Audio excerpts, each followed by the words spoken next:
Hello and welcome to another video that we are doing to explain the text, the food for thought. That this is today's topic. We're going to be talking about the end time and when those times are supposed to come, and if anyone can know when that time is coming. Well, a lot of people will look towards Matthew 24 for this fact, or for the answer to this fact, and I understand the misunderstanding of it, but at the same time, we've got to remember and pay attention to everything that is within those verses and everything that's in the context.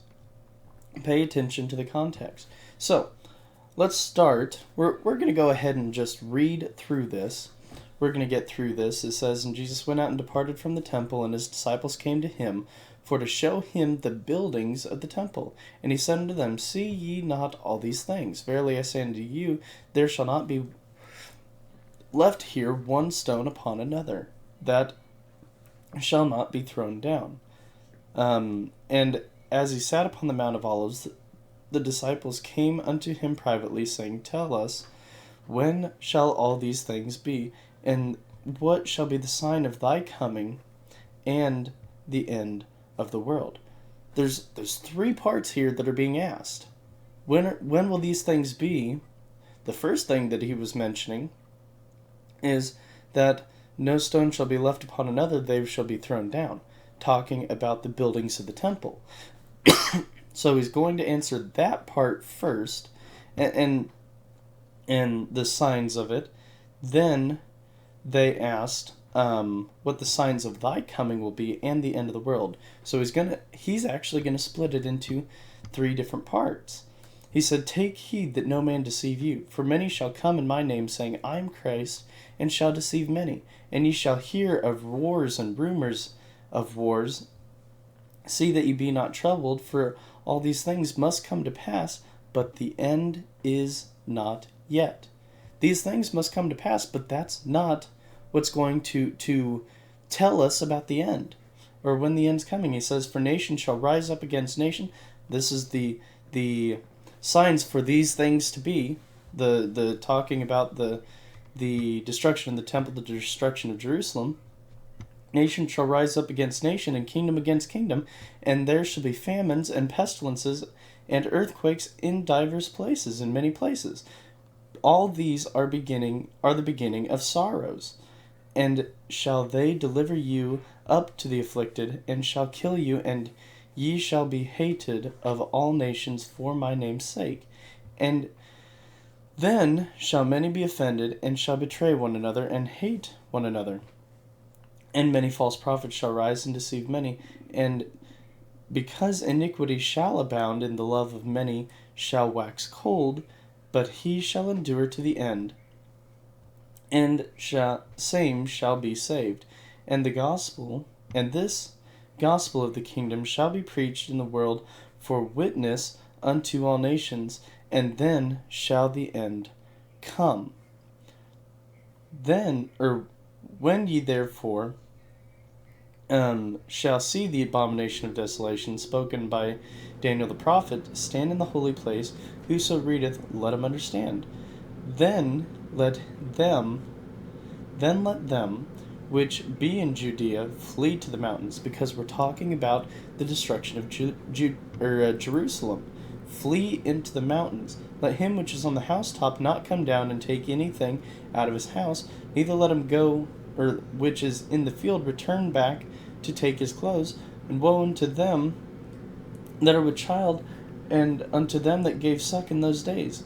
But pray ye that your flight be not in winter, neither on the Sabbath day. For then shall great tribulation, such as was not since the beginning of the world to this time, nor shall ever be. And except those days should be shortened, there should no flesh be saved. For the elect's sake, Christians' sake, those days shall be shortened. Then, if any man say unto you, Lo, here is Christ, there believe not. For there shall arise false Christs and false prophets, and shall show great signs and wonders, insomuch that if it were possible, they shall deceive the very the very elect. And as we're going through this part, they're showing the he's showing what's going to happen, what's going to come before the destruction of Jerusalem. For immediately after the tribulation of those days, talking about the destruction, shall the sun be darkened, and the moon shall not give her light, and the stars shall fall from heaven, and the powers of the heavens shall be shaken, and then shall appear the Son of Man in heaven, and then shall all the tribes of the earth mourn, and they shall see the Son of Man coming in the clouds with power and great glory, and he shall send his angels with a great sound of a trumpet, and they shall gather together his elect from the four winds, from the end of heaven to the other. Now this is not talking about the things that are going to happen before the end of the world. And we know that because in verse 36 he tells us, but the day and hour no man knoweth, no, not the angels of heaven, but my Father only. It says, but as in the days of Noah were, so shall also the coming of the Son of Man be. Well, what was that? What happened then? Well, as in the days of Noah, where before the flood, they were eating and drinking, marrying and giving in marriage, and until that day that Noah entered into the ark. And they knew not until the flood came and took them away. So shall also the coming of the Son of Man be. And he says, then shall two be in the field, and one shall be taken and the other left.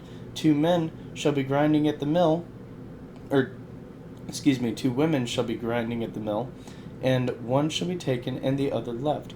Watch therefore that ye know not what hour the Lord cometh. But unto this, that if the goodman of the house had known in what watch the thief would come, he would have watched, but he would not have suffered his house to be broken up. Therefore ye also be ready, for in such hours ye think not the Son of Man cometh. Let's cut off here at verse 44. We're not going to know when it's going to come. Those signs before, the signs that were mentioned before, that wasn't for the end of times. That's not for the end of this world. But what is told to us is that no man knows when it's going to happen. The Lord knows. God knows when it's going to happen, not man.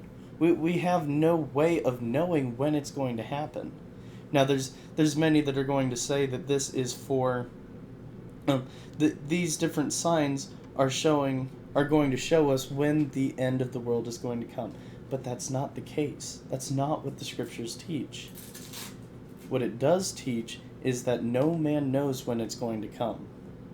There's no way for us to know. Thank you so much for listening in and taking the time to listen to God's word being presented. Thank you so much, and we'd like to invite you to services on Sundays and Wednesdays. Sunday starting at 9:45 and Wednesday at 7 p.m. Thank you so much, and may God bless you.